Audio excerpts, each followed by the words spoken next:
నిమి నేమి నేమి అనేది ఆయన అసలు పేరు దశరథ మహారాజు.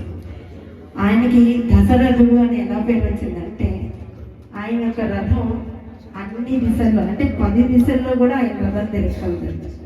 10 దిశలు అంటే మన తెలిసి 8 దిశలు ఉంటాయి, 8 దిశలు ఉంటాయి. ఆకాశం భూమి వీటితో కలిపి 10 దిశలు.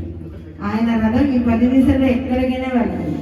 అలానే ఆయన ఏ శత్రువు అయినా ఈ 10 దిశల్లో కనుక ఉంటే ఆ 10 దిశల్లో కూడా ఆయన యుద్ధాన్ని చేయగలడు. ఈ దశ అనేది అందుకనే వచ్చింది. 10 దిక్కుల్లో ఆయన రథాన్ని తోలగలడు, 10 దిక్కుల్లో ఆయన యుద్ధము చేయగలడు. అందుకనే ఆయనకి నేమి అనే పేరు కంటే కూడా దశరథుడు అనే పేరు చాలా ప్రాముఖ్యంగా చెప్పబడుతుంది.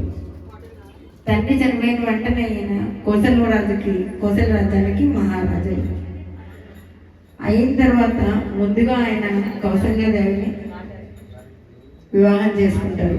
కొంతకాలానికి సుమిత్రాదేవిని, ఇంకా వారికి పిల్లలు లేకపోయినప్పటికీ కైకేయిని చేసుకుంటారు. కైకేయిని చేసుకున్నప్పుడు ఆయన ఒక మాట చెప్తారు కైకేయి మహారాజుకి. ఏమని చెప్తారంటే కైకేయికి పుట్టిన పిల్లలకే ఈ రాజ్యాన్ని ఇస్తాము అన్న ఒక మాట ఇచ్చి కైకేయి మహారాజుకి ఆయన కైకేయిని పెళ్లి చేసుకుంటారు. 60,000 సంవత్సరాలు వచ్చినా కూడా ఆయనకి సంతానం ఉండదు. 60,000 సంవత్సరాలు వచ్చినా సంతానం లేనప్పుడు ఆయన ఏం చేస్తారంటే మంత్రులతో కూర్చొని ఒకసారి డిస్కషన్ చేస్తారు ఏం చేయాలి అంటే. అప్పుడు ఆ మంత్రుల్లో సుమంత్రుడు అని ఆయన చెప్తారు, నేను ఒకసారి పెద్దలు మాట్లాడుకుంటుంటే విన్నాను, ఇలా లేనప్పుడు అశ్వమేధ యాగం చేసి దానితో పాటుగా పుత్రకామేష్టి చేస్తే పుత్రులు కలుగుతారని పెద్దవారు మాట్లాడుతున్నప్పుడు విన్నాను, అది మీకు చెప్తున్నాను. సరే దశరథ మహారాజు గారు అడిగారు అనమాట. సరే అంత పెద్దదానికి చేయాలంటే ఇక్కడ ఎవరు సరిపోతారు అనగానే వెంటనే సుమంత్రుడే చెప్తాడు, నీ స్నేహితుడైన రోమపాదుడు అల్లుడు ఋష్యశృంగుడు. మీరు ఈ మాట ఎక్కడైనా విన్నారా? ఋష్యశృంగుడు అనేది.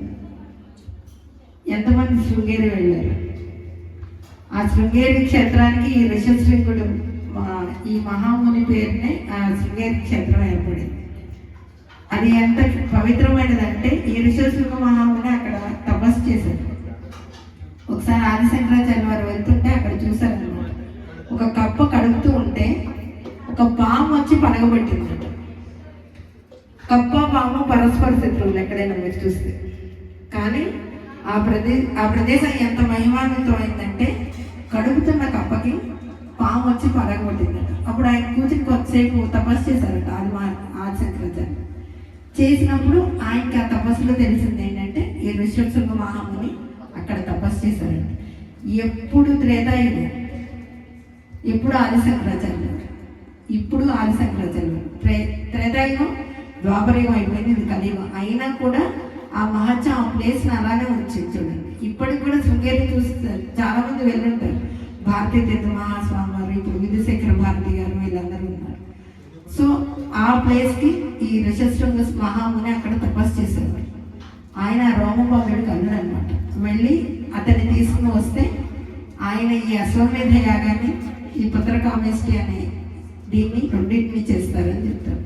వెంటనే దశరథ మహారాజు ఆ రోమపాదుడి దగ్గరికి బయలుదేరి ఆయన దగ్గరికి వెళ్ళి అల్లుడిని పంపించాలని ఒక విన్నపం చేసిన తర్వాత ఆ రోమపాదుడు అల్లుడిని కూతుర్ని. కొన్ని పురాణాల్లో ఏం చెప్తారంటే రోమపాదుడి కూతురు అయిన శాంత దశరథ మహారాజు కూతురు అనే చెప్తారు. ఆయన రోమపాదుడికి పెంపుకిచ్చాడని చెప్తారు. కానీ వాల్మీకి రామాయణంలో అది చెప్పబడలేదు, మిగిలిన రామాయణాల్లో చెప్పబడింది. ఆ శాంతని ఋష్యశృంగుడిని తీసుకునే ఆయన ఈ కోసల దేశానికి వచ్చి ఈ అశ్వమేధ యాగాన్ని చేస్తారు. అశ్వమేధ యాగం అంటే 1 సంవత్సరం పాటు ఆ గుర్రాన్ని వదిలేస్తారు.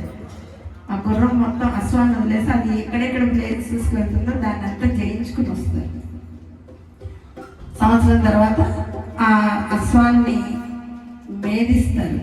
దీని గురించి కొంచెం కాన్ఫ్లిక్ట్స్ ఉన్నాయి, కానీ ఆ గుర్రాన్ని నరికివేసి దాన్ని హోమగుండంలో వేసి ఆ వచ్చిన పొగ పీల్చాలన్నది అశ్వమేధ యాగం.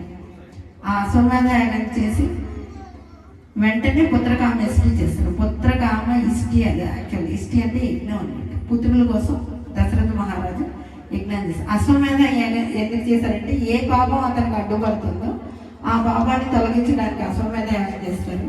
పుత్రులు కలగడానికి వెంటనే ఈ పుత్రకామిష్టి చేస్తారు. ఈ పుత్రకామిష్టి యాగం జరుగుతున్న చోట మళ్ళానే దేవతలందరూ కూడా, ఆ రోజుల్లో దేవతలందరూ కూడా యజ్ఞం చేస్తుంటే డైరెక్ట్గానే వచ్చేవాళ్ళు హవిస్ పుచ్చుకుంటారు. ఇప్పుడైతే మనం హోమగుండంలో హవిస్ వేస్తున్నాం కదా, అప్పుడు వాళ్ళే వచ్చి కూర్చుని హవిస్ తీసుకునేవాళ్ళు. ఇప్పుడు కూడా వస్తారు కానీ మన మాంసనేత్రానికి కనబడరు. అలా వచ్చి కూర్చుంటారు దేవతలందరూ కూడా. ఆ దేవతలందరూ కూర్చుని డిస్కషన్ చేసుకుంటున్నారు.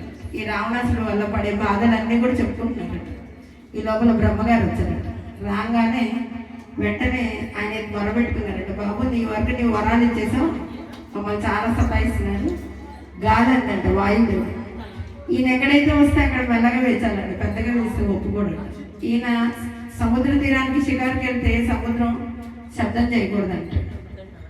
వరుణదేవుడు ఏంటంటే ఈయన ఎప్పుడైతే ఎండాకాలంలో వెళ్ళాడు అనుకోండి, నువ్వు ఇప్పుడు వాన పడాలంటాడు. సో ఈయన రావణాసుడు ఏం చేస్తున్నాడంటే నేచర్ని డిస్టర్బ్ చేస్తున్నాడు. రాక్షసులు ఎప్పుడు చేసే పని ఇదే, నేచర్ని డిస్టర్బ్ చేస్తారు వాళ్ళు. అంటే కాలానుక్రమంగా వెళ్లకుండా ఆ నేచర్ని డిస్టర్బ్ చేయడమే రాక్షసుల పని. సో వీళ్ళందరూ డిస్కస్ చేస్తున్నాక బ్రహ్మగారు వచ్చినప్పుడు చెప్తారన్నమాట. ఆ బ్రహ్మగారు ఏం సలహా ఇచ్చారో ఏం చేశారో వచ్చేవాళ్ళని చెప్తున్నాం. ఒక చిన్న మాట సుదర్శనం చెప్పమన్నారు. చిన్న ఒక 2 వాక్యాలు చెప్పి వదిలేస్తారు. దీంట్లో చాలా మంది చిన్నపిల్లలు ఉన్నారు. మీరు బండికి ఏముంటాయండి వేగాన్ని అదుపు చేయడానికి? బండికి 2 వీలర్స్ కానీ 3 వీలర్స్ కానీ 4 వీలర్స్ కానీ స్పీడ్ని అదుపు చేయడానికి ఏముంటాయి? బ్రేక్స్. లేకపోతే ఏమవుతుంది? ఉన్నా కూడా అవుతున్నాయిగా. ఎందుకు అవుతుంది? ఓకే, అంటే బ్రేక్స్ ఉన్నా కూడా దాన్ని జాగ్రత్తగా వాడకపోతే ఓవర్ స్పీడ్. అలానే మీ జీవితంలో కూడా గమనిస్తే మీరు ఏదైనా పని చేసినప్పుడు మీ వెల్ విషర్స్ కానీ లేదా పేరెంట్స్ కానీ మీ స్నేహితులు కానీ వాళ్ళు మిమ్మల్ని అబ్జెక్ట్ చేస్తుంటారు, ఈ పని చేయకండి, ఈ పని చేస్తే ఇలాంటి వస్తాయి. తల్లిదండ్రులు ఎక్కువ చెప్తుంటారు. ఆ వయసులో మనకు వాళ్ళు చెప్తే విసుగొస్తుంటారు. ఎందుకు ఇలా ఊరుకూరికే చెప్తారు. వాళ్ళు చెప్పేవి కూడా బ్రేక్స్ అంటే మీరు ప్రమాదాలు పడకుండా ఎలా అయితే బ్రేక్స్ అవుతాయో మీ తల్లిదండ్రులు చెప్పే వాక్యాలు కూడా అలానే అవుతాయి. బ్రేక్స్ కాదని ఓవర్ స్పీడ్ వెళ్తే ఏమవుతుంది? యాక్సిడెంట్స్ అవుతాయి. తల్లిదండ్రుల మాట కాదని ముందుకెళ్తే కూడా మన జీవితాలు పాడవుతాయి. సో ఇది ఒకటి దృష్టిలో పెట్టుకుని తల్లిదండ్రుల మాట వినండి. జై శ్రీరామ్.